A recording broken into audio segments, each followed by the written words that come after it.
प्रणाम सब गोटे के। हम अंजू मिश्रा आइ अहाँ सबके बीच एकटा खिलौना गीत लऽ के एलहुँ हँ। तो चलू सब गोटा सुने जाओ।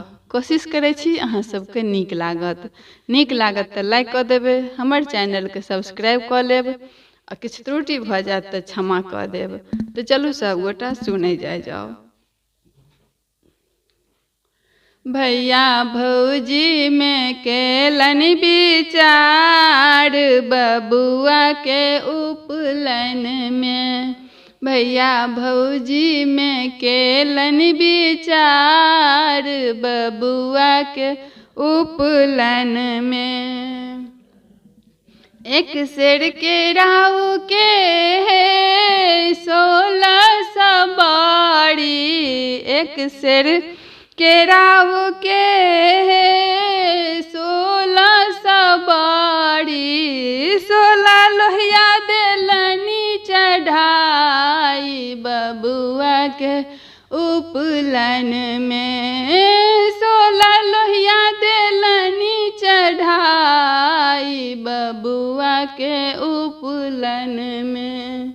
भैया भौजी में केलन विचार, बबुआ के उपलन में। भैया भौजी में केलन विचार, बबुआ के उपलन में। एक सेर गहूम के 16 सा पूरी, एक सेर गेहूँ के 16 सा पूरी।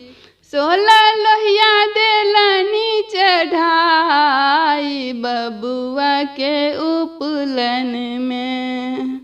16 लोहिया देलनी चढ़ाई, बबुआ के उपलन में। एगो के पूरी एगो के बाड़ी, एगो के पूरी एगो के बाड़ी।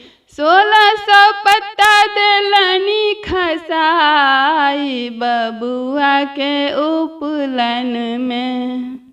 1600 पत्ता देलनी खसाई, बबुआ के उपलन में। भैया भौजी में केलन विचार, बबुआ के उपलन में। अरसन परसन जुनी कियो मांगू, अरसन परसन जुनी कियो मांगब।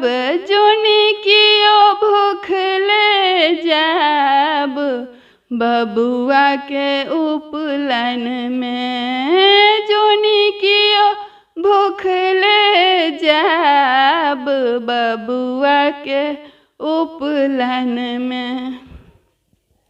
भैया भौजी में केलन विचार, बबुआ के उपलन में। भैया भौजी में केलन विचार, बबुआ के उपलन में।